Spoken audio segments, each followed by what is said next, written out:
Good morning, friend. I am Prabhat. I am present before you to share my strategy regarding preparation of CAPF AC examination. I will cover my whole strategy in three parts. One for paper 1, second for paper 2, and in last, I will cover my strategy regarding the interview. In this video, I will cover the strategy regarding the paper 1. I have divided the paper 1 in 9 parts. The first part is current affairs. In this examination, we find that the importance of current affairs is very great. इसमें जो इस exam में जो current affairs पूछा जाता है उसमें award से रिलेटेड, स्पोर्ट्स से रिलेटेड भी क्वेश्चन पूछे जाते हैं। जो नॉर्मल जो आईएएस के एग्जाम में क्वेश्चन होते हैं वो इससे अलग नहीं, उसमें कवर नहीं किए जाते हैं, लेकिन इस एग्जाम में कवर किए जाते हैं। तो इसके लिए मैंने करंट अफेयर्स के लिए इंडियन एक्सप्रेस न्यूज़पेपर को फॉलो किया था। आप लोग कोई भी एक स्टैंडर्ड न्यूज़पेपर जैसे the Hindu, times of India या दैनिक जागरण का राष्ट्रीय संस्करण हिंदी मीडियम वालों फॉलो कर सकते हैं। इसके अलावा मैंने दृष्टि का करंट अफेयर्स पढ़ा था, जो हमको पेपर में जो पढ़ी गई तथ्य थी उसको मंथली रिवीजन में सहायक होता था।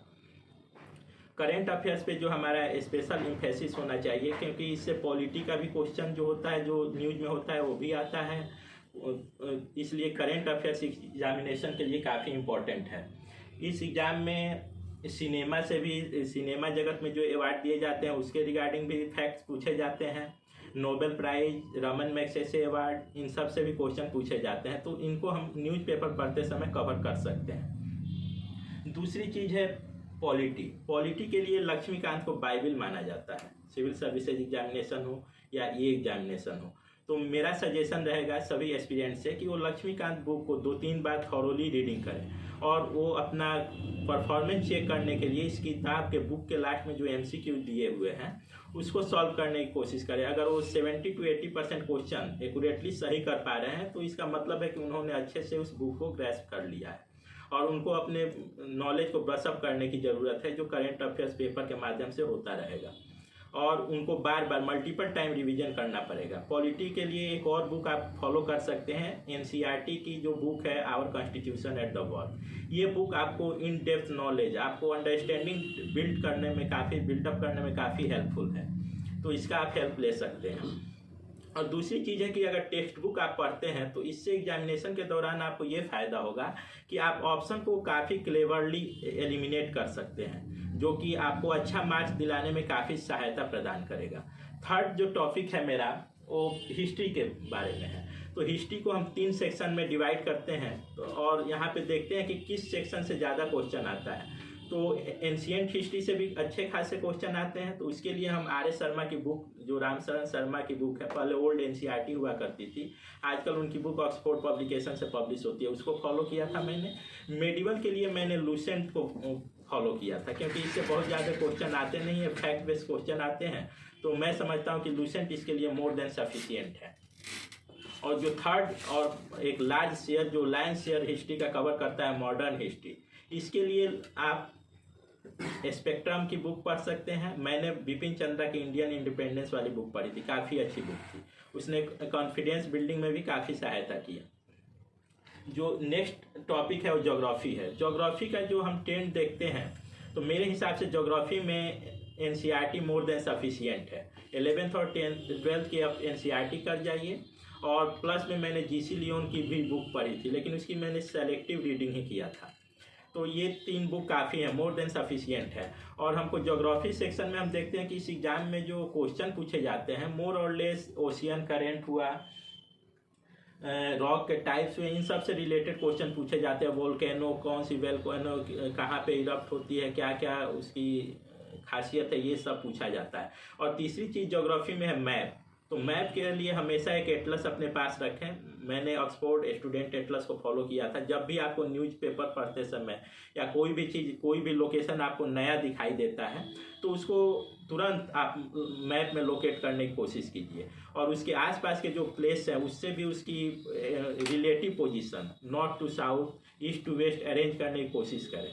इसी तरह के क्वेश्चन पूछे जाते हैं। अगर आप प्रीवियस ईयर के क्वेश्चन देखेंगे तो उसमें रहेगा कि जो हिल्स हैं उनका रेंज पूछ देता है कि साउथ टू वेस्ट अरेंज कीजिए। जैसे गारो खासी जयंतिया है तो किस ऑर्डर में अरेंज है, फिर north to west east, north to south पूछ देता है। तो ऐसे हमको ध्यान रखना होगा कि कैसे पूछा जा रहा है।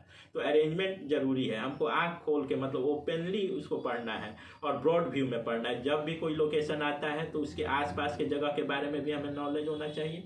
और न्यूज़पेपर में जो भी ऐसे चीज़ आते हैं जो आपको लगता है कि इसकी आइडिया नहीं है, इस पोजीशन इस लोकेशन का आपको आइडिया नहीं है, उसको तुरंत मैप में देखें, क्योंकि इससे आपका बिना बहुत ज़्यादा एफर्ट डाले मजाक में ही मैप का प्रिपरेशन हो जाता है, जो काफ़ी आपको मार्क्स फेच करने में काफ़ी हेल्पफुल होता है।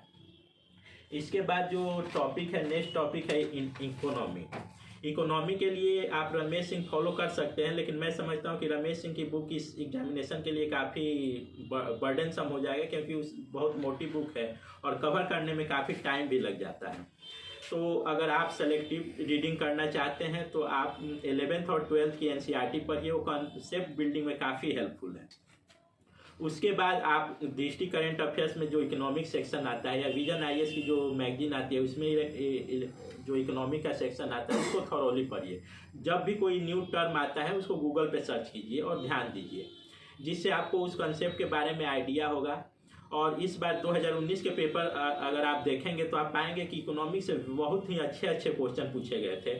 और मैं भी ये बताना चाहता हूँ कि मुझे भी वो क्वेश्चन एग्जैक्टली नहीं आ रहे थे, लेकिन चूंकि मेरा कॉन्सेप्ट सही था, मैंने NCERT को थॉरोली रीड किया था, जिसके कारण मैंने ऑप्शन को एलिमिनेट करके क्वेश्चन को एक्यूरेटली सॉल्व किया।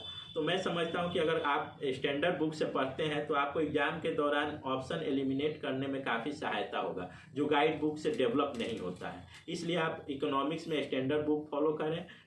न्यूज़पेपर में जो इकोनॉमिक सेक्शन आता है उसको ध्यान से देखें। करेंट अफेयर्स में भी जो इकोनॉमी से रिलेटेड चीज़ है, बज़वर्ड्स है, उसको ध्यान दें। और एक दो प्रीवियस ईयर का क्वेश्चन भी आप देख सकते हैं, जिससे आपको गाइडेंस मिलेगा कि आप सही दिशा में प्रिपरेशन कर रहे हैं कि नहीं। उसके बाद इन्वायरमेंट में शंकर IAS की बुक भी बाइबल की तरह है, और इसमें भी आपको इस एग्जाम के लिए बेसिकली पूरा बुक पढ़ने का ज़रूरत नहीं है। आप सेलेक्टिव रीडिंग कर सकते हैं। कुछ चैप्टर हैं, आप प्रीवियस ईयर के क्वेश्चन देखेंगे तो वहाँ से डायरेक्टली क्वेश्चन आते हैं। आप उन चैप्टर को आइडेंटिफाई करें और उनको पढ़ें। लास्ट के जो चैप्टर हैं शॉर्ट वहाँ से क्वेश्चन पूछे जाते हैं, और जो कंटामिनेशन पोल्यूशन से रिलेटेड ओजोन डिप्लीशन से क्वेश्चन है तो वहाँ से क्वेश्चन पूछे जाते हैं, तो उस पर विशेष एम्फेसिस देने की ज़रूरत है। उसके बाद मैथ्स एंड रीजनिंग आता है।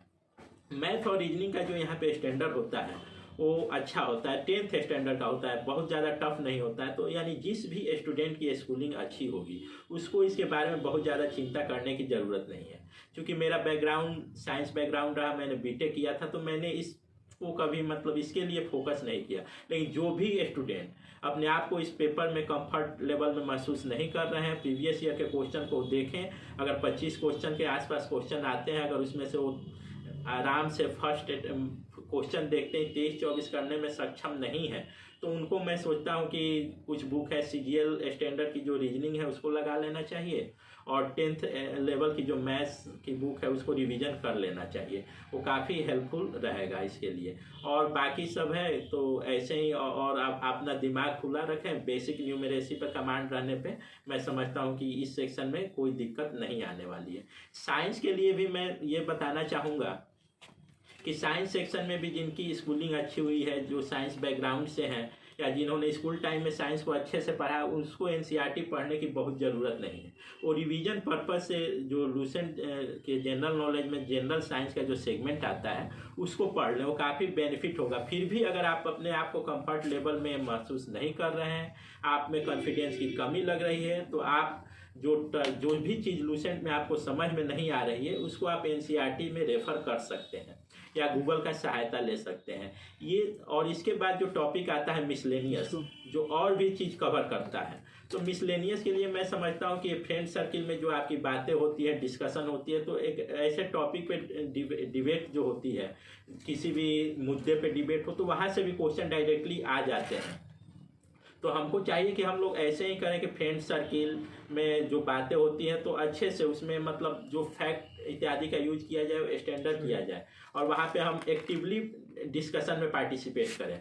जिससे हमारे ज्ञान में भी इजाफा होगा और वो कहीं ना कहीं इनडायरेक्टली हमको मार्क फेच कराने में सहायता करेगा। जैसे कि डिस्कशन के दौरान कभी बात होती है, जैसे हम लोग चाय वगैरह पीते हैं, चाहे कभी कोई 1 रुपये का नोट रखता है, तो उस पर एक चीज़ हमने गौर किया कि उस पर जो साइन होता है आरबीआई गवर्नर का नहीं होता है, फाइनेंस सेक्रेटरी का होता है। तो ये सब चीज़ें हम जनरल डिस्कशन से भी जान सकते हैं और ये सब चीज़ें एग्जाम में पूछ ली जाती है।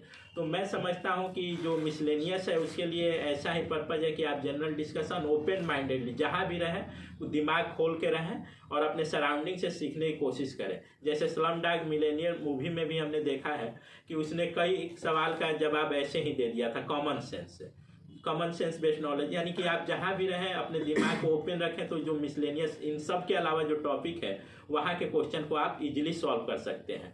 और लास्ट में मेरा सजेशन रहेगा कि प्रैक्टिस के बारे में कहा जाता है कि प्रैक्टिस मेक्स वन परफेक्ट। तो आपकी प्रैक्टिस इतनी सॉलिड होनी चाहिए, इतनी ज़बरदस्त होनी चाहिए कि आप उसको, जैसे कि आप खाना खाते हैं अंधेरा भी रहे तो आपको नहीं ये सर्च करना पड़ता है कि हमारा मुंह किधर है, आप कहीं भी करते हैं आप खाना वहाँ चला जाता है। तो उसी तरह आपकी प्रैक्टिस इतनी परफेक्ट होनी चाहिए कि आपका क्वेश्चन चाहे वो आप एलिमिनेशन से करें, आपका ऑप्शन 90% केस में सही ही लगे। तो ये मेरी प्रिपरेशन स्ट्रेटेजी थी। इसके बाद भी अगर आपको कोई डाउट हो, कोई क्वेरी हो तो आप कमेंट सेक्शन में मैसेज कीजिएगा, मैं अपना फुल एफर्ट से उसका रिप्लाई करने की कोशिश करूँगा। Thank you.